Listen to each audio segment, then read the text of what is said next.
How to set up Face ID for apps in iOS 18.1. Hi there. In today's video, I'll show you how to set up Face ID for apps on your iPhone running iOS 18.1. Stick around to learn how to do it step by step.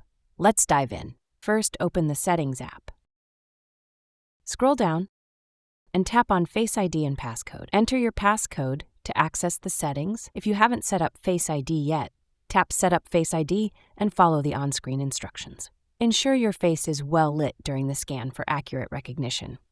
In the Face ID and passcode menu, locate the Other Apps section. This shows apps that support Face ID. You'll see a list of apps. Use the toggle switch next to each app to enable Face ID. Now go to Home Screen. Then tap and hold on any app. From the list, choose Require Face ID and verify your Face ID. Now every time the chosen app will require the Face ID to open the app. If Face ID isn't working smoothly, go back to Face ID and passcode and recalibrate your Face ID by selecting Reset Face ID.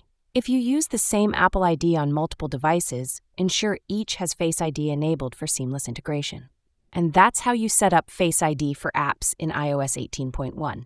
It's a quick and secure way to log into your favorite apps. If you found this guide helpful, don't forget to like, share, and subscribe. See you in the next video.